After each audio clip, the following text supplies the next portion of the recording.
সরকার নির্বাচন চায় না বলছেন হাফিজউদ্দিন।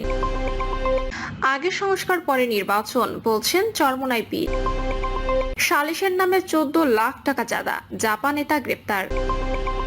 জামায়াত নেতার আহ্বান, 50 বছরে অনেককেই দেখেছেন, এবার জামায়াতকে নির্বাচিত করেন। এবং সর্বশেষ জানাবো ত্রয়োদশ সংসদ নির্বাচন, কিশোরগঞ্জ 5 বিএনপি ও জোটের অর্ধ ডজন প্রার্থী, জামায়াতের রমজান। শুনছিলেন সংবাদ শিরোনাম, এবারে বিস্তারিত। সরকার নির্বাচন চায় না বলছেন হাফিজউদ্দিন। বিএনপির স্থায়ী কমিটির সদস্য মেজর হাফিজউদ্দিন আহমেদ বলেছেন, অন্তর্বর্তী সরকার নির্বাচন চায় না।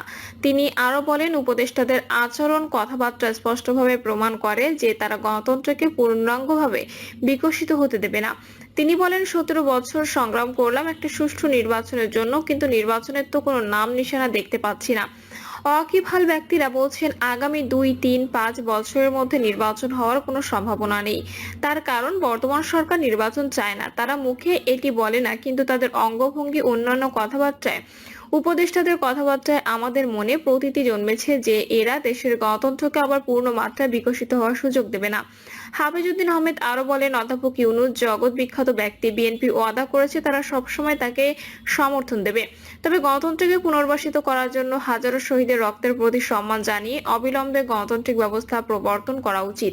কিন্তু তাদের মধ্যে কি যে চিন্তাভাবনা, এটি আমরা বুঝতে অক্ষম। হাফিজউদ্দিন বলেন, অন্তর্বর্তী সরকার রাষ্ট্র পরিচালনায় ছিনিমিনি খেলছে। ফেব্রুয়ারি মাসের এক সভায় বিএনপি মহাসচিব সহ আমরা 5 জন মিটিং করলাম। 4 জন উপদেষ্টা সহ প্রধান উপদেষ্টা আমাদের সঙ্গে বসলেন। মিটিং এর পরে ঘোষণা দিলেন যে ডিসেম্বর ইলেকশন হবে। 1 সপ্তাহ পরে দেখি যে সেই ঘোষণা আর থাকলো না। এখন পরের বছরের জুনের মধ্যে ইলেকশন হবে। এইভাবে একটি রাষ্ট্রকে নিয়ে তারা ছিনিমিনি খেলছেন। মানবিক করিডোর নিয়ে বিএনপি এই নেতা বলেন, আমরা কি জনগণের সম্মতি ছাড়াই যুদ্ধে জড়িয়ে পড়তে যাচ্ছি? দেশের মানুষ আজকে অনেক উৎকণ্ঠিত, আমরাও উৎকণ্ঠিত। তিনি বলেন, বিএনপি সবচেয়ে বড় দল, সবচেয়ে জনপ্রিয় রাজনৈতিক দল। আমরা কিছুই জানি না আগামী দিনে এই রাষ্ট্র কিভাবে পরিচালিত হবে। আমরা তো কিছুই চাই না। আমরা শুধুমাত্র একটা সুষ্ঠু নির্বাচন চাই। জনগণ যাকে খুশি ভোট দিয়ে তাদের পছন্দের দলকে ক্ষমতায় নিক, আমাদের কোনো আপত্তি নেই। হাফিজ আরো বলেন, ক্রিকেটার সাকিব আল হাসানকে আওয়ামী লীগের রাজনীতিতে যুক্ত না হওয়ার পরামর্শ দিয়েছিলাম। যদি সে আমার কথা শুনতো এবং এইভাবে রাজনীতিতে না যেত, এই ধরনের আমি ডামি ইলেকশনের মধ্যে না যেত, আজকে যে অনেক সম্মানের সঙ্গে ঢাকার রাজপথে বিচরণ করতে পারত। এখন তো তার বাড়ি আসাই মুশকিল হবে। আগে সংস্কার পরে নির্বাচন বলছেন চরমোনাই পীর। ইসলামী আন্দোলনের আমির মুফতি সৈয়দ মোহাম্মদ রেজাউল করিম বলেছেন, আগে সংস্কার পরে যৌক্তিক সময় নির্বাচন, আর জাতীয় নির্বাচনের আগে স্থানীয় নির্বাচন দিতে হবে। মুফতি সৈয়দ মোহাম্মদ রেজাউল করিম বলেন, যারা নির্বাচনের জন্য বারবার কথা বলছেন, আমি তাদের প্রশ্ন করেছিলাম যে আপনারা নির্বাচনের পর ক্ষমতায় গিয়ে কি করবেন? আমরা লক্ষ্য করেছি আপনারা আপনাদের দলীয় লোকদের, নেতাদের, কর্মীদের, সমর্থকদের এখনই তো নিয়ন্ত্রণ করতে পারছেন না। তিনি বলেন, মুগ্ধর সেই পানি পানি শব্দ এখনো আমাদের কানে ভাসছে। রাজপথ রক্তে রঞ্জিত হয়েছে, শত শত মানুষ চোখ হারিয়েছে, পঙ্গুত্ব বরণ করেছে। তখন ইসলামী আন্দোলন সহ সহযোগী সংগঠনগুলো দেশের নিরাপত্তা ও সংখ্যালঘুদের জানমালের নিরাপত্তার জন্য দায়িত্ব পালন করেছি। আমরা বুঝেছি শকুন চক্ষু ভারত বাংলাদেশের দিকে তাকিয়ে আছে। সালিশের নামে 14 লাখ টাকা চাঁদা, জাপা নেতা গ্রেপ্তার। রংপুর সদর উপজেলা জাতীয় পার্টির সদস্য সচিব ও সাবেক সদর উপজেলা পরিষদের ভাইস চেয়ারম্যান মাসুদার রহমান মিলনকে গ্রেপ্তার করেছে পুলিশ। একটি সালিশ বৈঠকে 14 লাখ টাকা নগদ ও 2 লাখ টাকা চেক জোর করে নেওয়ার অপরাধে রাতে পালিচড়ার নিজ বাড়ি থেকে তাকে গ্রেপ্তার করে সদর কোতোয়ালি থানা পুলিশ। পুলিশ ও স্থানীয় সূত্রে জানা গেছে, সদর উপজেলার সদ্য পুষ্করিণী ইউনিয়নের বাসিন্দা রহমান মিয়া ঢাকায় খামার ব্যবসা করেন। তার ঢাকার বাসায় সদ্য পুষ্করিণী ইউনিয়নের একটি মেয়েকে কাজের জন্য নিয়ে যান। মেয়েটি বাড়ি ফিরে এলে আবার তাকে ঢাকায় ফিরিয়ে নেওয়ার জন্য আসেন ওই ব্যবসায়ী। এ সময় ওই ব্যবসায়ীর বিরুদ্ধে শারীরিক নির্যাতনের অভিযোগ করে মেয়েটি। সে জানায়, ঢাকার বাসায় তার উপর শারীরিক নির্যাতন ও যৌন হয়রানি করা হয়েছে, তাই ওই বাসায় আর যাবে না। এই ঘটনায় স্থানীয়দের একটি অংশ মেয়েটিকে বিয়ে করার জন্য ওই ব্যবসায়ীকে চাপ দেন। এক পর্যায়ে তার কাছ থেকে মেয়েটির বিয়ে সংক্রান্ত বিষয়ে 14 লাখ টাকা নগদ ও 2 লাখ টাকা চেক নেওয়া হয়।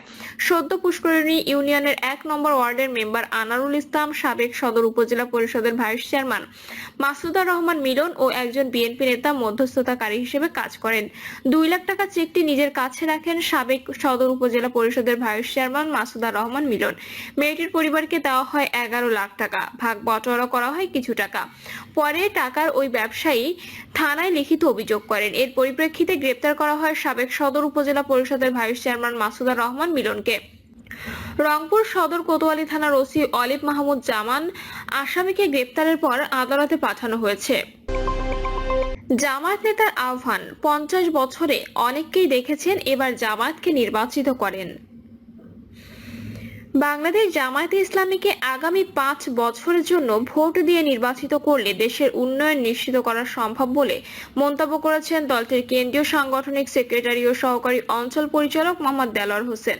তিনি বলেন, গত 50 বছরে অনেককেই দেশ শাসন করতে দেখেছেন, আগামী 5 বছরের জন্য জামায়াতে ইসলামীকে ভোট দিয়ে নির্বাচিত করেন। জামায়াতে ইসলামী জনগণের জানমাল ও নিরাপত্তা নিশ্চিত করবে, দেশের উন্নয়ন ঘটাবে এবং বাংলাদেশকে বিশ্ব দরবারে সম্মানজনকভাবে উপস্থাপন করবে। দেলোয়ার হোসেন বলেন, গত 50 বছরে সবাই জনগণের সঙ্গে প্রতারণা করেছে, এখন সময় এসেছে একটি সৎ বিশ্বস্ত জনবান্ধব দলকে ক্ষমতায় আনার। তিনি দাবি করেন, পেছনের শাসকরা দুর্নীতিবাজ, লুটপাটকারী ও স্বৈরতান্ত্রিক পদ্ধতিতে শাসন করেছে। আওয়ামী লীগ গণতান্ত্রিক পদ্ধতিতে ক্ষমতায় এসে স্বৈরতন্ত্র কায়েম করেছে এবং হাজার হাজার জামায়াত নেতাকর্মীকে মিথ্যা মামলায় হয়রানি করেছে। তিনি অভিযোগ করেন, আওয়ামী লীগ সরকার মানবাধিকার লঙ্ঘন করেছে, রাষ্ট্রীয় সম্পদ লুট করেছে এবং প্রায় 93 বিলিয়ন ডলার বিদেশে পাচার করেছে। ত্রয়োদশ সংসদ নির্বাচন, কিশোরগঞ্জ 5 বিএনপি ও জোটের অর্ধডজন প্রার্থী, জামায়াতের রমজান। তদানীন্তন পূর্ব পাকিস্তানের গভর্নর আব্দুল মোনায়েম খান ও দেশের প্রথিতযশা শিল্পপতি জহুরুল ইসলামের এলাকা কিশোরগঞ্জ 5 আসন একসময়ে মুসলিম লীগের দুর্গ হিসেবে পরিচিত। এই আসনটি পরবর্তী সময়ে বিএনপির ঘাঁটি হিসেবে পরিচিত হয়ে ওঠে। গুরুত্ব বিবেচনায় তদানীন্তন পূর্ব পাকিস্তান সরকার এ আসনটির প্রাচীন জনপদ বাজিতপুরকে মহকুমা শহর হিসাবে উন্নীত করার জন্য ভূমি অধিগ্রহণ কাজও সম্পন্ন করেছিল। গড়ে তোলা হয়েছিল আদালত ও কারাগার, বিমান, হেলিকপ্টার ওঠানামার জন্য তৈরি করা হয়েছিল মিনি এয়ারপোর্টও।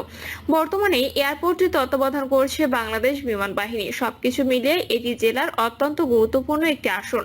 আর এজন্য পতিত স্বৈরাচারী হাসিনা সরকার জাতীয় সংসদ নির্বাচনে বিগত দিনে কিশোরগঞ্জ 5 আসনে প্রতিপক্ষ দলের প্রার্থীকে কোণঠাসা করে নিজ দলের পক্ষে ফলাফল নিতে নারকীয় নিপীড়ন নির্যাতনের আশ্রয় নয়। ত্রয়োদশ জাতীয় সংসদ নির্বাচনকে সামনে রেখে এখানে ইতোমধ্যে ওয়ার্ড, ইউনিয়ন, পৌরসভা ও উপজেলা ইউনিয়নের সাংগঠনিক কাঠামো নবায়নের কাজ শেষ করেছে বিএনপি ও জামায়াত ইসলামী। শুরু হয়েছে দলীয় কর্মসূচি পালনের পাশাপাশি ব্যাপক সভা সমাবেশ ও গণসংযোগ কার্যক্রম। সম্ভাব্য প্রার্থীদের পোস্টার, ব্যানার, দেওয়াল লিখনে ছেয়ে যাচ্ছে গোটা নির্বাচনী এলাকা। কোথাও কোথাও প্রার্থীদের সমর্থনে তৈরি হচ্ছে সুদৃশ্য তরুণ। নিজ বাড়িতে দানবীয় হামলা ও নির্যাতনের শিকার বিএনপির কেন্দ্রীয় নির্বাহী কমিটির সদস্য, কিশোরগঞ্জ জেলা বিএনপির সহসভাপতি শেখ মুজিবুর রহমান ইকবাল এগিয়ে থাকলেও দলে এবং জোটের সব মিলিয়ে হাফ ডজন মনোনয়ন প্রত্যাশী রয়েছেন। বিএনপির অন্যান্য সম্ভাব্য মনোনয়ন প্রত্যাশীরা হচ্ছেন বিএনপি নেতা ও সাবেক পৌর মেয়র এহসান কুফিয়া, জেলা বিএনপি যুগ্ম সাধারণ সম্পাদক ও নিকলী উপজেলা বিএনপির সভাপতি অ্যাডভোকেট বদরুল মোমেন মিঠু, সহকারী অ্যাটর্নি জেনারেল ও জাতীয়তাবাদী আইনজীবী ফোরামের কেন্দ্রীয় কমিটির গণসংযোগ বিষয়ক সম্পাদক এ এম জামিউল হক ফয়সাল, জাতীয়তাবাদী কৃষক দলের কেন্দ্রীয় কমিটির সহ সাধারণ সম্পাদক হাজী মাসুক মিয়া। বিগত দিনগুলোতে মনোনয়ন পাওয়া এবং এবার বিএনপির মনোনয়ন প্রত্যাশী শেখ মুজিবুর রহমান ইকবাল বলেন, আমি দলের চরম দুর্দিনে নেতাকর্মীদের পাশে থেকে জুলুম, নির্যাতন ও হামলা মামলার শিকার হয়েছি। নেতাকর্মীদের নিয়ে অনেক সময় হাওর এলাকায়, নদীতে, নৌকায় কিংবা জঙ্গলে রাত কাটিয়েছি। বিএনপির মনোনয়ন পেয়ে নির্বাচনে অংশ নিতে গিয়ে আমি সরকারের রোষানলে পড়ে নিজ বাড়িতেও আইন শৃঙ্খলা বাহিনীর দানবীয় তাণ্ডবের শিকার হয়েছি। আমার বাড়ি ঘিরে রেখে আইন শৃঙ্খলা বাহিনীর লোকজন হাজার হাজার গুলি, সাউন্ড গ্রেনেড ও টিয়ার শেল ছুড়ে যুদ্ধক্ষেত্রে পরিণত করে। এর সময় সাউন্ড গ্রেনেড আমার এক নিবেদিত প্রাণ কর্মীও নিহত হন। সে ঘটনা পাক হানাদার বাহিনীর বর্বরতাকে হার মানায়। এমন সব নিপীড়ন, নির্যাতনের পরও আমি সরে দাঁড়াইনি। দলের নির্দেশ ও কর্মসূচি পালনে অবিচল ছিলাম। এবার স্বৈরাচার মুক্ত পরিবেশে দলীয় মনোনয়ন নিয়ে আগামী ত্রয়োদশ জাতীয় সংসদ নির্বাচনে অংশ নিয়ে দলকে এই আসনটি ফিরিয়ে দেওয়ার প্রত্যাশায় রাত দিন কাজ করে যাচ্ছি। তবে এই কাজটি থেকে মনোনয়ন প্রত্যাশী বাংলাদেশ জাতীয় দলের চেয়ারম্যান ও 12 দলীয় জোটের সমন্বয়ক সৈয়দ এহসানুল হুদাও মাঠে রয়েছে। তাকে সহযোগিতা করার জন্য ইতিমধ্যে কেন্দ্রীয় বিএনপি বার্তা পাঠিয়েছে, ফলে তার রাজনৈতিক কর্মকাণ্ডে সহযোগিতা করছেন বিএনপি নেতারা। প্রিয় দর্শক, এই ছিল এখনকার সর্বশেষ সংবাদ আপডেট। সব সংবাদ পেতে চ্যানেলটি সাবস্ক্রাইব করে বেল আইকনটি ক্লিক করে রাখুন।